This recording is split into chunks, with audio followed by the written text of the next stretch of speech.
পাগল মন আমার তুমি কারলা গিয়া করলা রে সুখের ঘর। পাগল মন আমার তুমি কারলা গিয়া করলা রে সুখের ঘর। উপর তলায় বাতি জ্বলে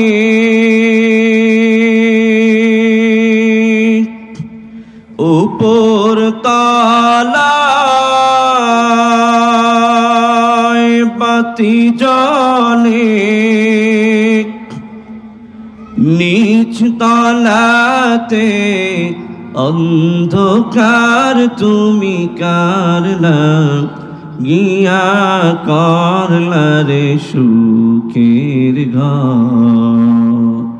পাগল মন আমার তুমি কারলা গিয়া করলা রে সুখের ঘর। লা ইলাহা ইল্লাল্লাহ লা ইলাহা ইল্লাল্লাহ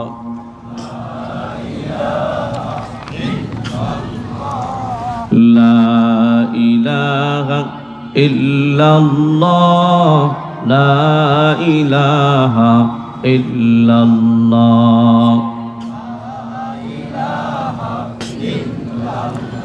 যার দিলে আছে আল্লাহর ভয়, আল্লাহ আল্লাহ সব সময়। যার দিলে আছে আল্লাহর ভয়, আল্লাহ আল্লাহ সব সময়। আগার নিদ্রা কিছু ভালো লাগে না, আগার নিদ্রা কিছু ভালো লাগে না, শুধু ভালো লাগে ইল্লাল্লাহ লা ইলাহা ইল্লাল্লাহ। বেশ কমান বেশ মনিটর ইল্লাল্লাহ জোরে লা ইলাহা ইল্লাল্লাহ লা ইলাহা লা ইলাহা ইল্লাল্লাহ মুহাম্মাদুর রাসূলুল্লাহ।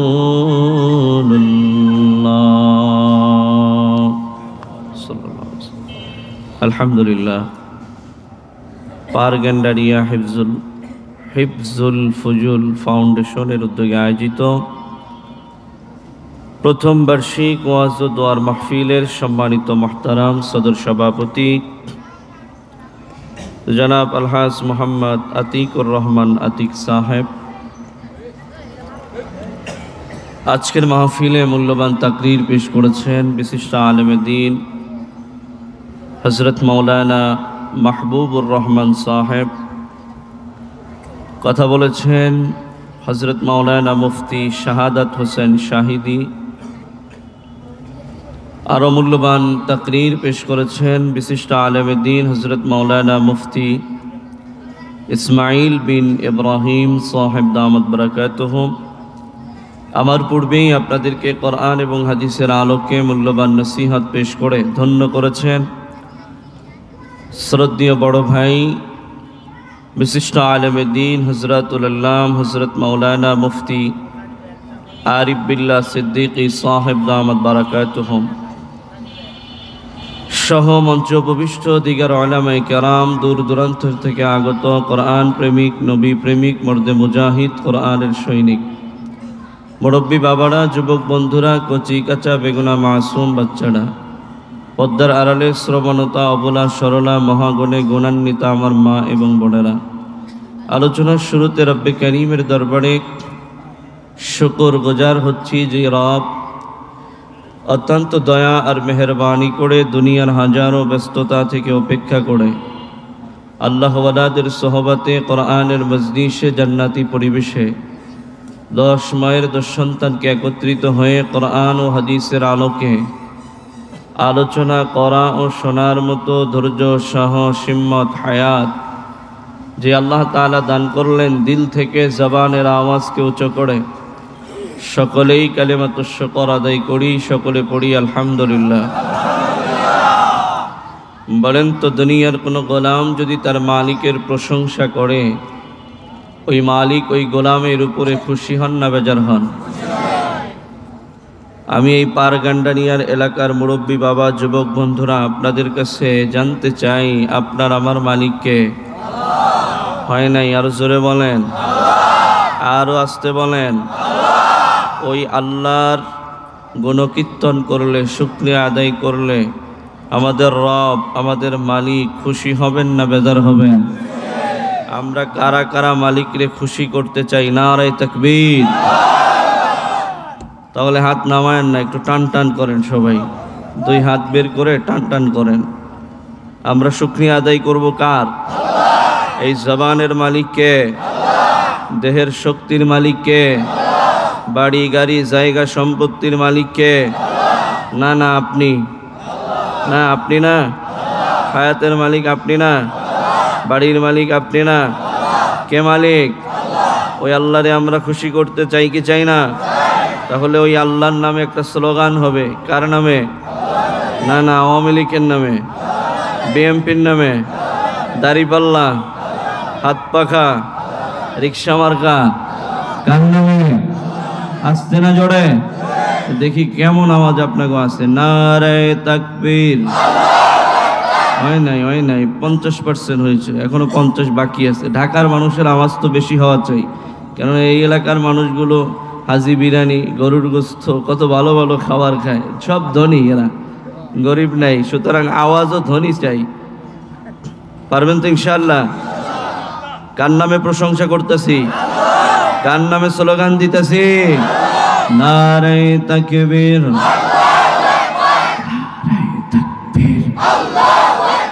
কোরআন হাদিসের আলো। হয় নাই, হয় নাই, হয় নাই। ওই স্লোগান এখন পাল্টে গেছে, ঘরে ঘরে এমনিই জ্বালবে যদি পাওয়ার হাউসে কারেন্ট থাকে। কোথায় কোথায় পাওয়ার হাউস? সংসদে।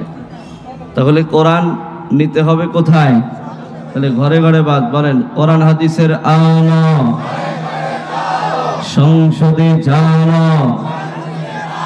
আওয়াজ কমে গেছে, তার মানে এই কথার পক্ষে তারা না, এজন্য আওয়াজ কমায় দিছে। এই আওয়াজে হয়তো না আরো জোরে চিৎকার মেরে আকাশ পাতাল ভারী করে আমরা পৌঁছে দিতে চাই ওই দাস্তিকার বেঈমানদের কানে।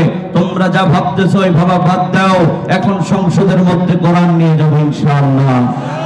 কোরআন সুন্নাহর আলো সংসদে জানো। কোরআন হাদিস যেখানে, আলেম ওলামা যেখানে, মাদ্রাসা মসজিদ যেখানে, ওয়াজ মাহফিল যেখানে, জুয়া আছে যেখানে, আপনারা নাই? সত্যি তো? টিভি আছে যেখানে, দেখবেন অনেকে কথা কবে না, কয় হুজুর যা কয় খোক, আমরা তো আছি, সুতরাং আমরা কইতাম না। টিভি আছে যেখানে, সুদ ঘুষ যেখানে, দুর্নীতি যেখানে, আল্লাহওয়ালা যেখানে, আল্লাহর ওলি যেখানে, কোরআন আছে যেখানে, নারে তাকবীর, আরো জোরে নারে তাকবীর। দিন ইসলাম, দিন ইসলাম, জিন্দাবাদ জিন্দাবাদ। কোরআন সুন্নাহর আলো, কোরআন সুন্নাহর আলো, নারে তাকবীর। আল্লাহ কবুল করুক, বলেন আমিন। সবার মনের আশাকে আল্লাহ কবুল করুক, বলেন আমিন। কোরআন আমরা কোথায় নিতে চাই? হয়তো না, আরো জোরে বলেন কোথায়? কোনো একদিন এদেশের আকাশে কালিমার পতাকা উড়বে, সেদিন সবাই খোদারি বিধান পে দুঃখ বেদনা ভুলবে। ঠিক কি ঠিক না? দুঃখ বেদনা ভুলবে কিনা? কোনো একদিন এ দেশের আকাশে কালেমার পতাকা উড়বে। সেদিন সবাই খোদারি বিধান পে দুঃখ বেদনা ভুলবে। সেদিন আর হবে না হাহাকার, অন্যায় জুলুম অবিচার। ঠিক কি ঠিক না? সেদিন আর হবে না হাহাকার, অন্যায় জুলুম অবিচার। থাকবে না কাদাচার দুর্নীতি অনাহার, থাকবে না কাদাচার দুর্নীতি অবিচার। সকলেই শান্তিতে থাকবে। সেদিন সবাই খোদারি বিধান পে দুঃখ বেদনা ভুলবে। আল্লাহ কবুল করুক, বলেন আমিন। কোরআনের শাসন আসলে এদেশে শান্তি আসবে কি আসবে না? আল্লাহ কবুল করুক, বলেন আমিন। ভাইয়েরা আমার, আমি দীর্ঘ সময় আলোচনা করব না, যেহেতু অনেক রাত হয়ে গেছে, 11টা 3 বাজে। দীর্ঘ রাত আলোচনা করলে আপনাদেরও কষ্ট হবে, তাই না? ফজরের নামাজে কষ্ট হবে, যারা আমরা মুসল্লি আছি। যারা নামাজি না, এগোত যদি সারা রাত পিডানো হয়, কবে জুজু চালায় যান। কিন্তু যারা আমরা নামাজ পড়ি, আমাদের জন্য তো কষ্টদায়ক, ঠিক কিনা? ফজরে উঠতে হবে, নামাজে আসতে হবে, আবার কাজে বের হয়ে যেতে হবে। এখানে অনেক মানুষ আছেন, বাবারা আছেন, যারা দিন মজুরি, দিনের কাজে, হ্যাঁ, রিক্সার কাজে বা ভ্যান চালাইতে বা দোকানপাটে বা ব্যবসা বাণিজ্যের জন্য সকালে বের হয়ে যায়। এখানে আমি যদি রাত 1টা বাজাই, আমার সমস্যা নেই, কিন্তু আপনাদের তো কষ্ট হবে, ঠিক কিনা? এই জন্য আমি অল্প সময় কথা বলবো, মাত্র 1 ঘন্টা। কয় ঘন্টা? যেহেতু আসছি ঢাকায় বড় ভাইয়ের দাওয়াতে, এখন 1 ঘন্টার কম যদি কথা বলে বলবে কারে দাওয়াত দিয়ে আনলাম। এই জন্য আমি আপনাদের কাছে সর্বমোট দোয়া দই মিলাইয়া 1 ঘন্টা সময় নিব। আপনারা দিবেন? আপনারা থাকবেন না ভাগবেন? কারা কারা ভাগবেন হাত তোলেন। 2-1 জন ভেঙে দেবেন। আপনারা সবাই থাকবেন তো ইনশাআল্লাহ? একটু কমিটমেন্ট করেন, আমরা কারা কারা থাকবো একটু দেখি তো ইনশাআল্লাহ। না নাই থাকবেন? আলহামদুলিল্লাহ, হাত নামান। আমার সময় কয়টা? 1 ঘন্টা। তার মানে 11টা 3 বাজে 12টা। 12টার 1 হবে না ইনশাআল্লাহ। 12টা 1 হবে না, একদম জাস্ট 12টাই আমি শেষ করে দেব ইনশাআল্লাহ। কমিটমেন্ট ঠিক রাখবো। আসুন আমি আপনাদের খেদমতে কোরআনে হাকিমের সূরাতুল আসর, যেই সূরাটির ক্রমিক নাম্বার হলো 103। কত? কথা বলতে হবে 1 ঘন্টা। 103 কি সূরা?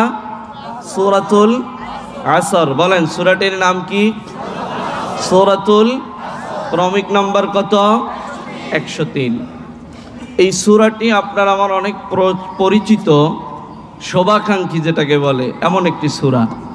এই সূরাটি ইমাম সাহেবরা নামাজের মধ্যে তেলাওয়াত করে, মাঝে মাঝে খতিব সাহেবরা বয়ান করে, এমনকি এই আলোচনা শুনতে শুনতে অনেকের মুখস্থ হয়ে গেছে। এমন একটি পরিচিত সূরা থেকে আমি আপনাদের মাঝে কিছু কথা বলবো। তবে এই কথাগুলো আমি আরমানের না, কথাগুলো কার? এই কথাগুলো যদি আপনার দলের বিরুদ্ধে যায়, আমি আরমানের দোষ না, দোষ কার? আপনি আল্লাহর লাগে যায় বুঝেন, আল্লাহর লাগে বুঝে আপনি পারবেন?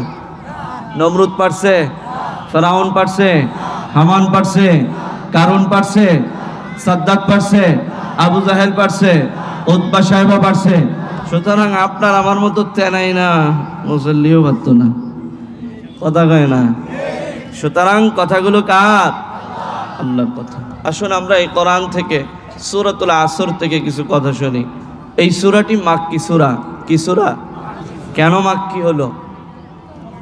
একটা সংক্ষিপ্ত একটা কথা বলে যায়, মনে রাখবেন এই থিওরিটা।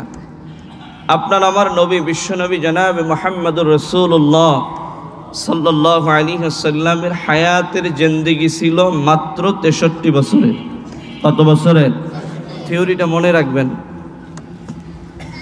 এই 63 বছরের হায়াতকে সিরাত গ্রন্থের মধ্যে 3টা ভাগ করা হয়েছে। কয়টা ভাগ? কয়টা? 3টা। প্রথম নাম্বার ভাগ আল্লাহ রসুলের বাল্যকাল থেকে শুরু করে 40 বছর পর্যন্ত, নবুয়াতের আগ মুহূর্ত পর্যন্ত, এটা হলো 1 নাম্বার ভাগ। এটাকে বলা হয় ক্বাবলান নবুয়াত। কি বলা হয়? জোরে বলেন। ক্বাবলান নবুয়াত, নবুয়াতের পূর্বক্ষণ। কত বছরের? 40 বছরের। মনে রাখেন, কত বছরের? নবুয়াতের পূর্বক্ষণ কত বছরের? এই 40 বছরের মধ্যে কোনোদিন আল্লাহ পাক তার নবীকে বলে নাই, নবী আপনি নামাজ পড়েন। কোনোদিন নবীকে আল্লাহ তাআলা বলে নাই, নবী আপনি রোজা রাখেন। এই 40 বছরের ভিতরে কোনোদিন আল্লাহ তাআলা তার নবীকে বলে নাই, নবী যাকাত ফরজ হলে যাকাত দেন। এই 40 বছরের মধ্যে কোনোদিন নবীকে বলে নাই, নবী আপনার আত্মীয় স্বজন, আপনার স্ত্রী যারা আছে তারা যেন পর্দা করে। কেন? 40 বছরের বয়স পর্যন্ত আল্লাহর নবীর উপরে কোরআন নাজিল হয় নাই। কি নাজিল হয় নাই? ভালো করে বোঝেন। তাহলে রসুলের বাল্যকাল থেকে শুরু করে 40 বছর পর্যন্ত নবীর যে এই 40 বছরের হায়াত, এটাকে আরবিতে কি বলা হয়?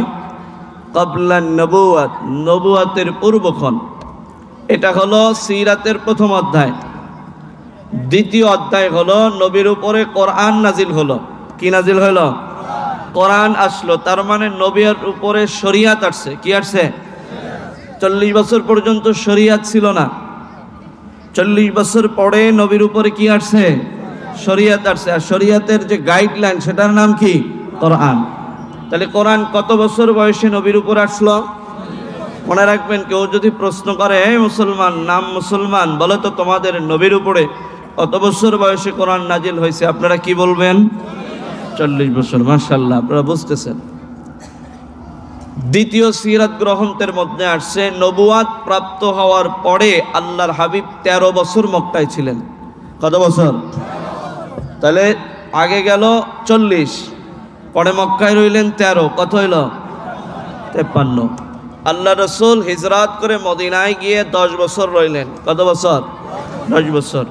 তাহলে 40, 13, 10 কত হয়? 63। আল্লাহ রসুলের হায়াত কত বছরের? 63। এবার আসুন, আল্লাহ রসুলের উপরে নবুয়াত প্রাপ্ত হওয়ার পরে, শরিয়াত আসার পরে, আল্লাহ রসুল যেই 13 বছর মক্কায় ছিলেন, এই মক্কায় থাকা অবস্থায় যেই আয়াতগুলো নাজিল হয়েছে, যেই সূরাগুলো নাজিল হয়েছে, প্রত্যেকটা সূরাকে বলা হয় মাক্কি সূরা। বুঝছেন? কেন? নবী কোথায় আছেন? মক্কায় আছে। যেই সূরা নাজিল হয়েছে, ওই সূরাটা কোথায় নাজিল হয়েছে? যার কারণে সূরাটি কি সূরা? মাক্কি সূরা। কি সূরা বলেন? আল্লাহ রসুল হিজরাত করলেন, মদিনায় চলে গেলেন। কত বছর রইলেন? হ্যাঁ, মাশাআল্লাহ, একজন যুবক বলেন, কত বছর রইলেন? 10 বছর। এই 10 বছরের হায়াতের জিন্দেগিতে নবীর উপরে যত সূরা নাজিল হয়েছে, প্রত্যেকটা সূরাকে বলা হয় মাদানী সূরা। কি সূরা? কেন? নবী কোথায় আছেন? মদিনায় আছেন। তাহলে মদিনায় যদি থাকে, আর ওই সময় যদি যে সূরা, যে আয়াত নাজিল হলো, প্রত্যেকটা সূরা এবং আয়াতকে কি বলা হয়? মাদানী। আর যদি মক্কায় থাকেন, সেখানে নাজিল হয়, তাহলে সেগুলোকে কি বলা হয়? মাক্কি। বিষয়টা বুঝছেন আপনারা? ক্লিয়ার হয়েছে না? তাহলে রসুলের হায়াত ছিল কত বছরের? জীবন অধ্যায় কয়টি? কয়টি? মনে মুখস্থ করেন, কয়টি? 3টি। প্রথম অধ্যায় 40 বছরের, মাশাআল্লাহ। দ্বিতীয় অধ্যায় 13 বছরের। তৃতীয় অধ্যায় 10 বছরের। তাহলে 40, 13, 10 কত হলো?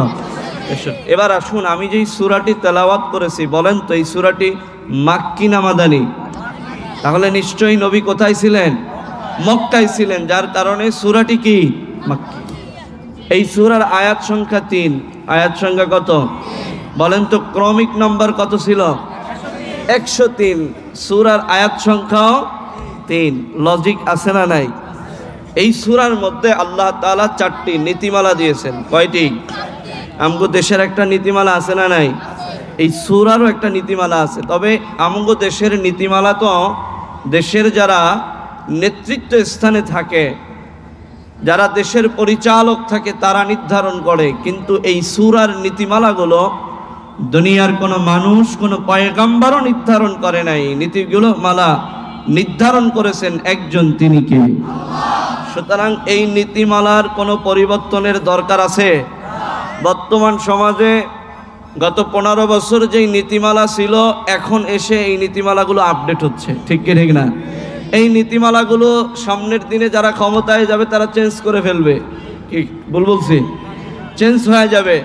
কিন্তু 1450 বছর পূর্বে আল্লাহ তাআলা কোরআনুল হাকীমের মধ্যে যেই নীতিমালাগুলো রেখে দিয়েছেন, আজ এই 1450 বছর পরে এই নীতিমালার একটা অক্ষর কেউ পরিবর্তন করতে পারছে?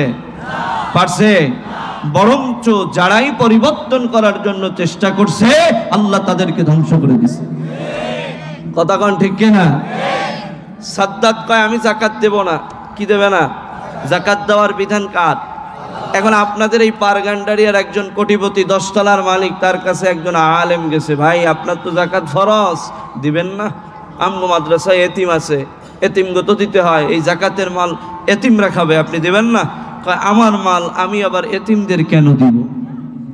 আছে না নাই? কি বলছে? মাল কার? না না, আমার কথা জবাব দেন, মাল কার?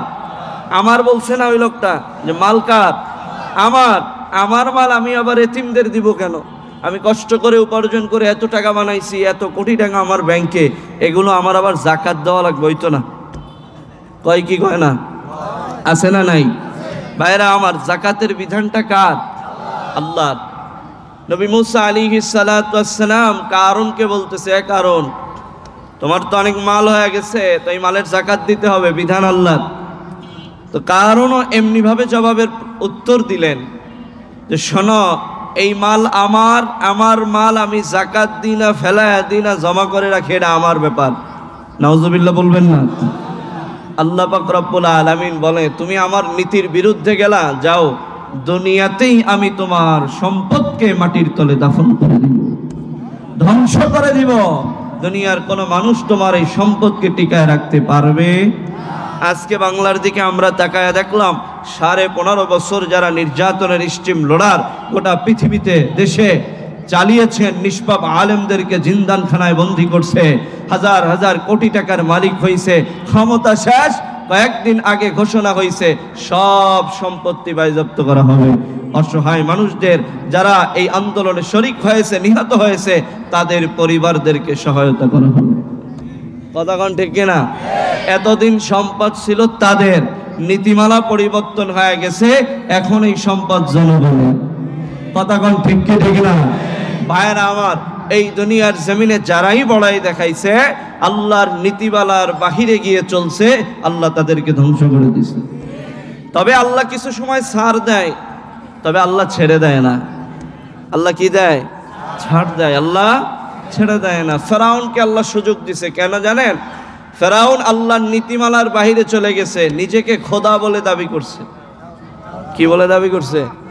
একজন মানুষ কোনোদিন খোদা হতে পারে? বলেন তো, এখন এই এলাকার কোনো আল্লাহর বান্দা বুজুর্গ দাঁড়ায় যদি কয় আমি খোদা, আপনারা মানবেন না? কেন? মানুষ কোনোদিন খোদা হতে পারে না। তো ফেরাউন বলতেছে আমি তো খোদা। নাউজুবিল্লাহ বলেন। কার নীতিমালার বাহিরে চলে গেছে? আল্লাহর নীতিমালার বাহিরে চলে গেলে তার দুনিয়াতে আর ঠাঁই আছে? আল্লাহ কয় তুই খোদা, দেহি তোর পাওয়ার কত। আল্লাহ পাক রব্বুল আলামিন বলেন, নো ফেরাউন, আমি ছেড়ে দিই, আমি ছাড় দিই, কিন্তু আমি ছেড়ে দেই না। একটা পর্যায়ে গিয়ে আল্লাহ তাআলা এই ফেরাউনকে নীল নদের পানি খাওয়ায়া খাওয়ায়া চুবায়া চুবায়া মারছে। ওই আল্লাহ এখনো আছে না নাই? ফেরাউন, হামান, আল্লাহ তাআলা তাদেরকে ধ্বংস করে দিছে। ইব্রাহিম আলাইহিস সালাতু ওয়াস সালামের জামানার জালেম বাদশা নমরুদ, নাম শুনছেন আপনারা? বাদশা নমরুদ আল্লাহর নীতিমালার বাহিরে যাওয়ার কারণে আল্লাহ তাআলা ল্যাংড়া মশা দিয়ে সাইজ করে দিয়েছে। কথা কোন ঠিক কিনা?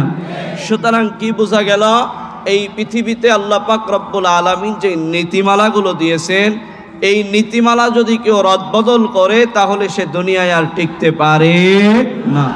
সুতরাং এই নীতিমালাগুলো আমাদের মানা প্রয়োজন আছে না নাই? তাহলে সূরাতুল আসরের মধ্যে আল্লাহ কয়টা নীতিমালা দিলেন? কয়টা? হয় নাই, জোরসে বলেন, আরো জোরে, জোর হলো না, পিছনতে বলেন, হাত জাগায়া বলেন কয়টা? আজগো হজ বাড়ি নিয়ে যাবেন ইনশাআল্লাহ মুখস্থ করে। আমি যেভাবে পড়াইতেছি আপনাদের মনে থাকবে না ইনশাআল্লাহ? সহজভাবে পড়াইতেছি। আসলে আমি বড় কোনো আলেমও না, বড় বক্তাও না। আমার পূর্বে অনেক বড় বড় আলেমরা কথা বলছে, ছোট মানুষ যতটুকু জ্ঞান আছে আপনাদের সামনে মুজাকারা করতেছি ইনশাআল্লাহ। আপনাদের কষ্ট হচ্ছে? তাহলে সূরা আসরের মধ্যে আল্লাহ পাকের নীতিমালা কয়টা? 4টা। ভাইয়ার আমার, এবার আসুন আল্লাহ পাক এই 4টা নীতিমালাকে তাগিদ করার জন্য, আত্মাবশক যাকে বলে বাংলায়, মানে অবশ্যই এটা বুঝানোর জন্য আল্লাহ এই 4টা নীতিমালার পূর্বে আল্লাহ তাআলা 2টা কসম কাটছেন। কয়টা? 2টা। আমরা কখন কসম কাটি বলেন তো? কোনো কথাকে দৃঢ়তার সাথে বিশ্বাস করানোর জন্য আমরা কসম কাটি, ঠিক কিনা? একজন লোক চুরি করে নাই, কিন্তু আমরা তাকে চোরের তকমা দিলাম, হ্যাঁ তুমি চুরি করছো, তো তখন আল্লাহর বান্দা বলে ভাই আল্লাহর কসম আমি চুরি করি নাই, বলে কি বলে না? এই কসম কেন কাটলো? তার এই কসমের কথাটাকে বিশ্বাস করানোর জন্য কথা শুরুতে কসম কাটছে যে আসলেই ভাই আমি চুরি করি নাই। আর যখন এই ব্যক্তি আল্লাহর কসম কাটলো, আমাদেরও ভাব হয়ে গেল যে না, লোকটা চুরি করতে পারে না। তো আল্লাহ পাক রব্বুল আলামিনের কসম কাটার কোনো প্রয়োজন আছে? আল্লাহর প্রত্যেকটা কথা আমাদের দৃঢ়তার সাথে বিশ্বাস করার নাম হলো ঈমান। কি ভাই? ঈমান। সুতরাং আল্লাহর কসম কাটার কোনো প্রয়োজন ছিল না। হ্যাঁ, তবে আল্লাহ পাক কসম কেটে এটাই বুঝাচ্ছে বান্দারে, আমার যে 4টা নীতিমালা আছে এটার গুরুত্ব অপরিসীম। সুবহানাল্লাহ। এই 4টা নীতিমালাকে বোঝানোর জন্য, তাগিদের জন্য আল্লাহ এই সূরার শুরুতে কয়টা কসম কাটছে? 2টা। আসুন কি কি কসম আল্লাহ তাআলা কাটলেন এটা আগে শুনে এরপরে 4টা নীতিমালার কথা শুনবো ইনশাআল্লাহ। আল্লাহ বলেন والعصر إن الإنسان لفي خسر والعصر إن الإنسان لفي خسر। ও মুসলমান ইমানদার আল্লাহর গোলাম, রব্বুল আলামিন সূরাতুল আসরের প্রথম 2টি আয়াতে কারিমার মধ্যে কসম কাটলেন। আল্লাহ পাক রব্বুল আলামিন 1 নম্বর আয়াতের মধ্যে আল্লাহ বলেন ওয়াল আসর, সময়ের কসম। কিসের কসম? আর একটু আস্তে বলেন।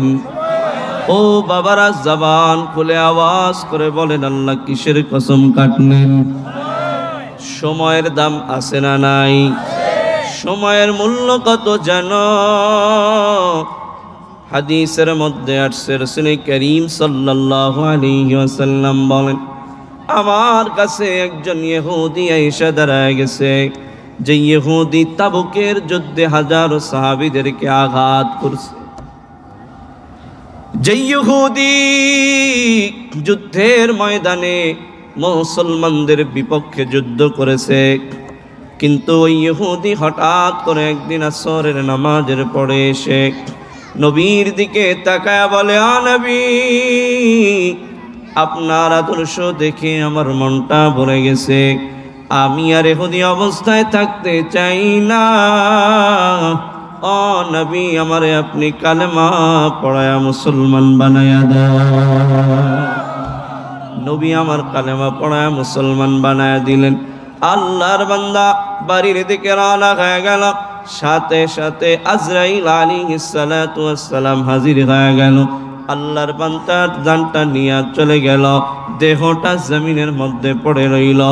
নবী এই ইহুদের লাশের খবর শুনে না, মৃত্যুর খবর শোনার পর নবীজি আবার ও ইহুদির বাড়ির দিকে রওনা হয়।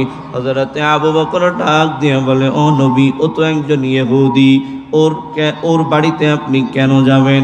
ওর জানাজা কেন আপনি পড়াইবেন?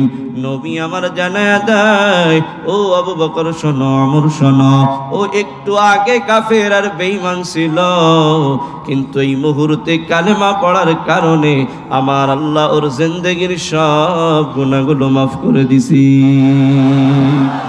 যেই মানুষটা ছিল জাহান্নামী মানুষ, আজকে কালেমা পড়ার পর ওর নামটা আল্লাহ জান্নাতের খাতার মধ্যে লিখে দিছে। সুবহানাল্লাহ বলেন। ভাইরা আমার, বন্ধুরা আমার, সময়ের দাম কত জানো? সময়ের মূল্য কত জানো? তুমি আজকে গুনাহ করিয়া করিয়া দুনিয়ার জমিনে চলতেছ। হায়াতের জিন্দেগিতে একটা সময়, একটা সেকেন্ড, একটা মিনিট সময় পাইছ। ওই একটা সময় জবানটা নাড়ায়া আমার মালিকের কাছে তওবা করছ।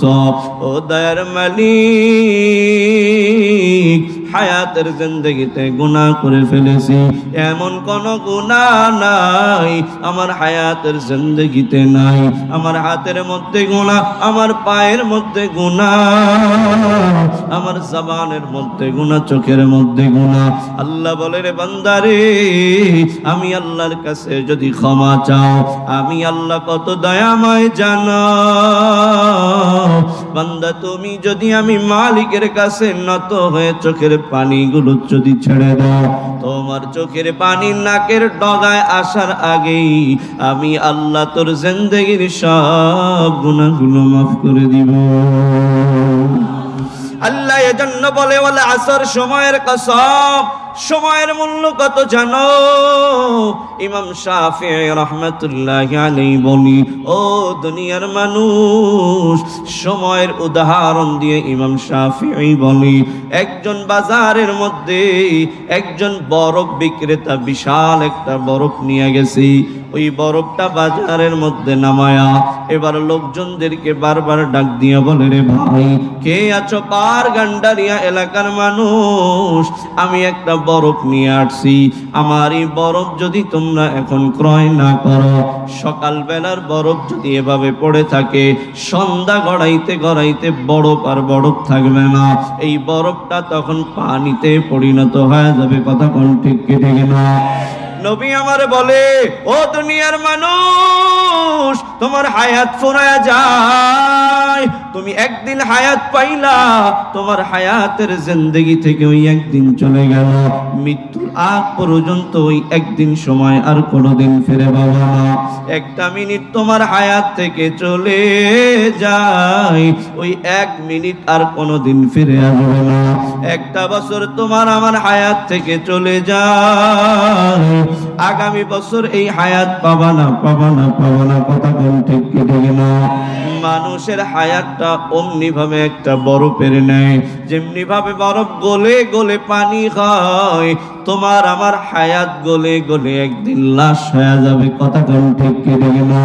তখন তোমারে আমারে কেউ চিনবে না, তখন তোমারে আমারে কেউ বাহাদুর সাহেব বলবে না, তখন তোমারে আমারে কেউ আব্দুর রহমান সাহেব বলবে না, তখন বলবে এটা আব্দুর রহমান সাহেবের লাশ।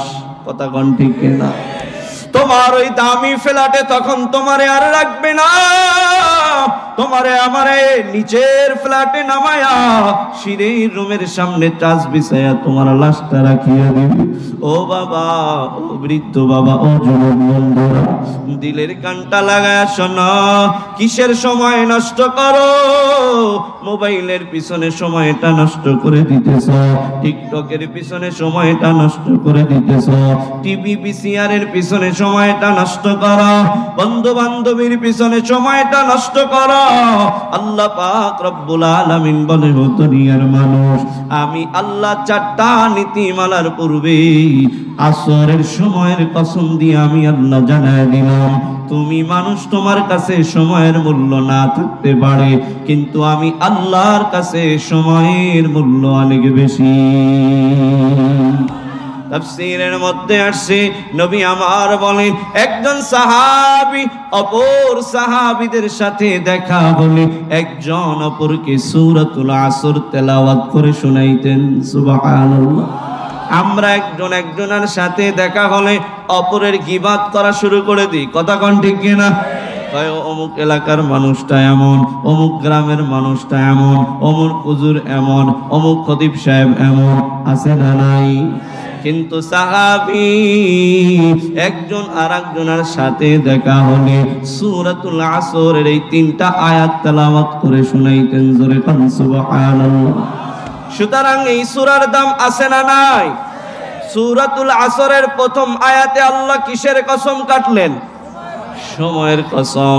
এই সময় নিয়ে আরো অনেক আলোচনা আছে, কিন্তু ওদিকে যাব না। আমার সময় মাত্র 1 ঘন্টা, তার মধ্যে 27 বেজে গেছে গা। ভাইরা আমার, বন্ধুরা আমার, 2 নম্বর আয়াতে আল্লাহ বলেন, ইন্নাল ইনসানা লাফি খুসর। বলেন আল্লাহু আকবার। কথাটি কার? আর জোরে আওয়াজ করে বলেন কার? আল্লাহ বলেন, 1 নম্বর আয়াতে আল্লাহ কসম কাটলেন সময়। 2 নম্বর আয়াতে আল্লাহ বলেন, ইন্নাল ইনসানা লাফি খুসর। ও দুনিয়ার জমিনের মানুষেরা শোনো, তোমরা কিন্তু ক্ষতির মধ্যে আছো। কথাটি কার? আমরা ক্ষতির মধ্যে আছি। কথাটি কার? আল্লাহ বলে নাই শুধু মুসলমানরা ক্ষতির মধ্যে আছো, আল্লাহ বলে নাই শুধু হিন্দু ধর্মের মানুষেরা ক্ষতির মধ্যে আছো, আল্লাহ বলে নাই খ্রিস্টান ধর্মের মানুষেরা ক্ষতির মধ্যে আছো, আল্লাহ বলে নাই ইমাম সাহেবরা ক্ষতির মধ্যে আছো, আল্লাহ বলে নাই মুক্তাদি সাহেবরা ক্ষতির মধ্যে আছো। আল্লাহ বলছে, ইন্নাল ইনসানা লাফি খুসর। দুনিয়ার সব মানুষ ক্ষতির মধ্যে আছে। এই ক্ষতির মধ্যে একজন আলেম আছে, এই ক্ষতির মধ্যে একজন মুক্তাদি আছে, এই ক্ষতির মধ্যে সাদা মানুষ আছে, এই ক্ষতির মধ্যে কালো মানুষ আছে, এই ক্ষতির মধ্যে ধনী মানুষ আছে, এই ক্ষতির মধ্যে গরিব মানুষ আছে। কথা বলেন ঠিক কি ঠিক না? ভাইরা আমার, বন্ধুরা আমার, যেই আল্লাহ বললেন আমরা ক্ষতির মধ্যে আছি, বলেন তো এই আল্লাহর কথার মধ্যে ভুল আসেনি? আসলেই আমরা ক্ষতির মধ্যে আছি না নাই? আল্লাহ পাক বলে, ও বান্দা, এই কথা শুনিয়া তুমি মনটা বেজার করিও না। আমি আল্লাহ জানায় দিলাম, 4টা নীতিমালা যারা দুনিয়ার জমিনে মানবে, আমি আল্লাহ তাদেরকে হাজারো ক্ষতির হাত থেকে বাঁচায় দিব। ভাইরা আমার, বন্ধুরা আমার, 4টা নীতিমালা কার? মানলে ক্ষতির থেকে বাঁচায় দিবেন কে? আল্লাহ যদি কারো বাঁচায় দেয়, তাকে কেউ মারতে পারবেনি। আল্লাহ যদি কাউকে বাঁচাইতে চায়, জবানটা নাড়ায়া বলেন, ওই মানুষকে কেউ মারতে পারবেনি। এজন্য আল্লাহ বলে, টেনশনের কোনো কারণ নাই, ক্ষতির কোনো কারণ নাই, যদি 4টা নীতিমালা মানতে পারো। 1 নম্বরে আল্লাহ কয়, 1 নম্বরে নীতিমালা হলো ইল্লাল্লাযীনা আমানু। 1 নম্বরে বান্দা তুমি ঈমান আনবা। কি আনবা বলেন? আর একটু আস্তে করে বলেন, কি আনবা? কথা ঠিক। আমাদের ঈমান আছে না নাই? আমরা ঈমান আনছি কি আনি নাই? এবার যদি আমি বলি, ও পারগান্ডারিয়া এলাকার মুরব্বী বাবারা, যুবক বন্ধুরা, প্রশ্ন করলাম আপনাদেরকে, আপনারাই জবাব দিবেন। বলেন তো, যারা ঈমানদার তারা নামাজ পড়ে না ছাড়ে? ওরে বাবা, নামাজ পড়ে না ছাড়ে? যারা ঈমানদার তারা রোজা রাখে না ছাড়ে? যারা ঈমানদার তারা বেঈমানের কাছে মাথা নত করে, নাকি বেঈমানের সামনে সিনাটাকে টান করে দাঁড়ায় বলে লা ইলাহা ইল্লাল্লাহ লা ইলাহা ইল্লাল্লাহ। মনে রাখবেন মুসলমান, মুসলমানদের হাতিয়ারের নাম হলো লা ইলাহা ইল্লাল্লাহ। এটা মুসলমানদের অস্ত্র। মুসলমানদের কি বলেন? অস্ত্র। আমরা যুগে যুগে দেখে এসেছি এই লা ইলাহা ইল্লাল্লাহ, নারায়ে তাকবীর, আল্লাহু আকবার, এই ধ্বনিগুলো দিয়েই মুসলমানরা তাদের বিজয়ের মালা বরণ করেছে। কথা কোন ঠিক কি ঠিক না? এজন্য আমাদের জবানে রাখতে হবে লা ইলাহা, আফগানে লা ইলাহা, বাংলাদেশে এক সময় প্রতিষ্ঠিত হবে লা ইলাহা ইল্লাল্লাহ। ভাইরা আমার, বন্ধুরা আমার, ও নবীর উম্মতের দল, আল্লাহ পাক রব্বুল আলামিন এক নম্বরে যেই নীতিমালা দিলেন, বলেন তো তার নাম কি?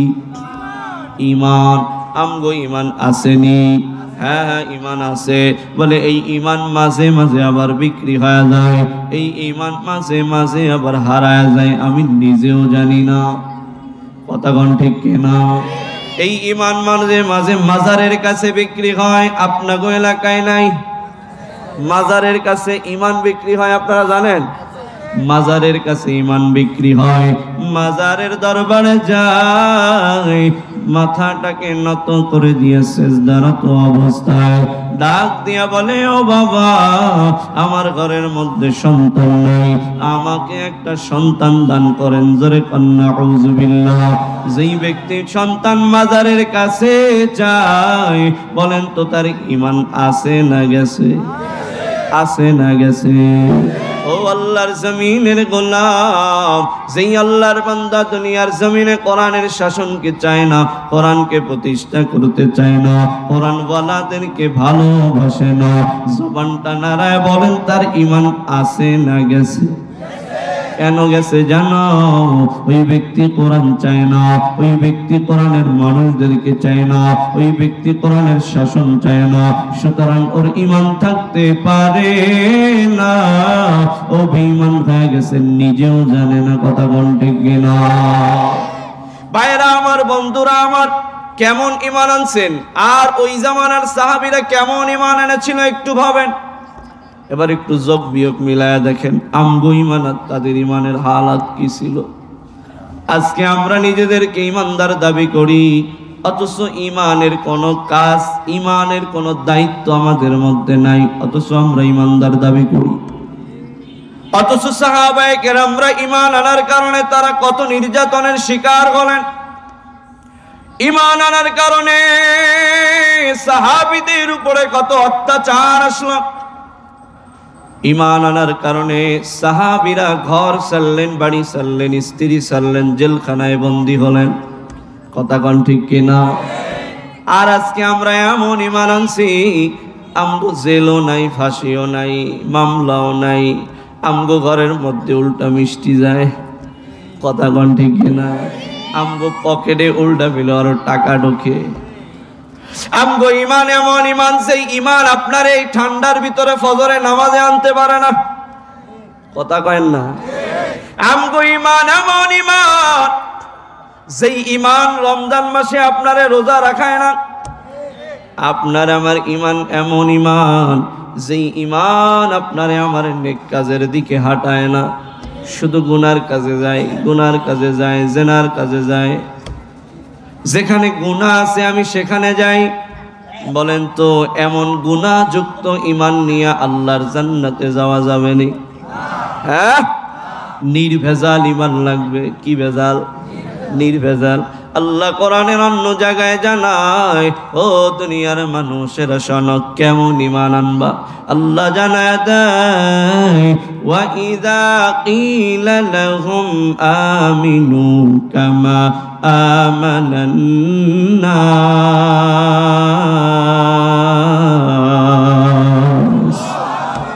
হ্যাঁ, ঈমান আনো তাদের মতো যারা ঈমান আনার কারণে বুকের উপরে পাথর, মরুভূমির ধুধুময় বালুর উপর দিয়ে লাশটা টানা হয় আর বলে ঈমান ছেড়ে দে। তারপরেও জবানটা নাড়ায় বলে লা ইলাহা ইল্লাল্লাহ। কেমন ঈমান ছিল ফেরাউনের বিবি আসিয়া, ফুটন্ত তেলের মধ্যে তারে ফেলানো হয়, তারপরেও বিবি আসিয়ার জবান নিয়ে বের হয় লা ইলাহা ইল্লাল্লাহ, লা ইলাহা ইল্লাল্লাহ। ওই যে গোলাম বেলালে হাবশী রাদিয়াল্লাহু তাআলা আনহু, নাম শুনছেন নি? নাম জানেন আপনারা? নাম এই বেলালের উপর নির্যাতন হয় কিসের কারণে? ঈমান আনার কারণে। কিসের কারণে? ঈমান আনার কারণে বেলালের উপর নির্যাতন হয়, কিন্তু বেলাল একটা বারের জন্য বলে নাই আমি ঈমান ছেড়ে দিব, বরঞ্চ জবানটা নাড়ায় পড়ে লা ইলাহা ইল্লাল্লাহ, আমার মালিক একজন, তিনি কে? আরো জোরে বলেন কে? একটু জবান খুলে ওই মালিকের নামে জিকির করেন লা ইলাহা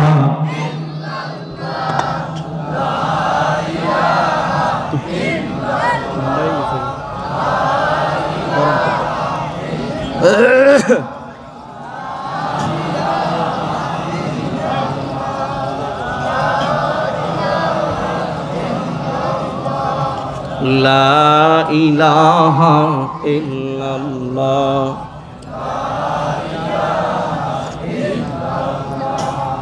লা ইলাহা ইল্লাল্লাহ।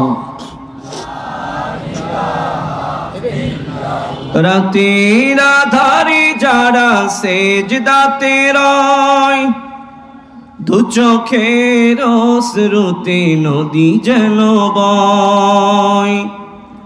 রাতের আধারে যারা সেজদাতে রয়, দু চোখের অশ্রুতে নদী যেন বয়।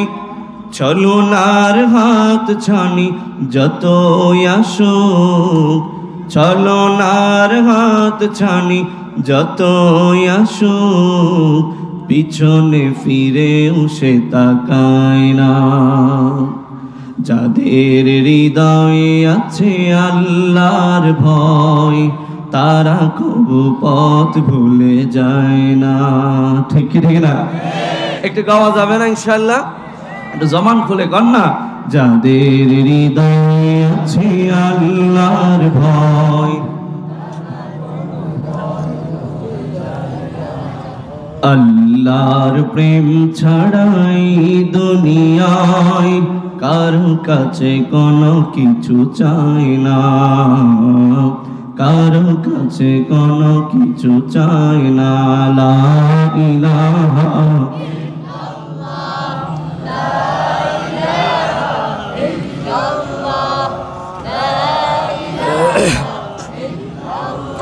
লা ইলাহা ইল্লাল্লাহু মুহাম্মাদুর রাসূলুল্লাহ।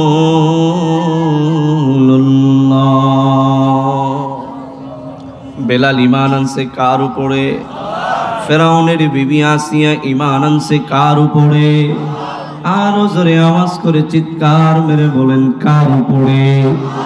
ঈমান আনার কারণে ভয় আসেনি?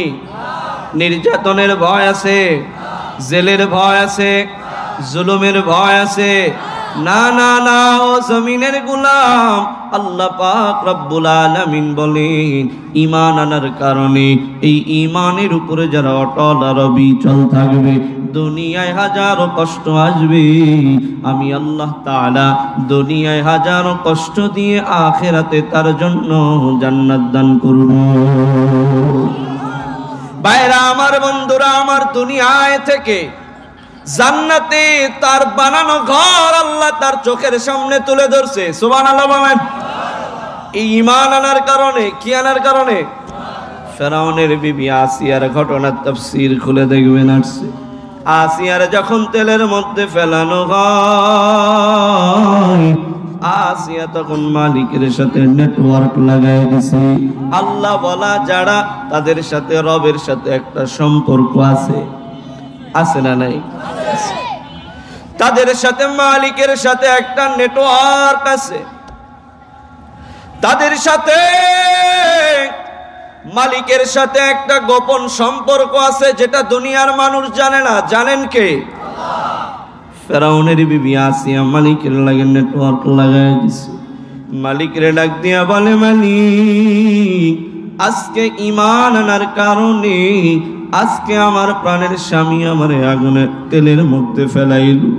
আমার কোনো দুঃখ নাই, আমার কোনো কষ্ট নাই, তবে আমার একটা দাবি আছে।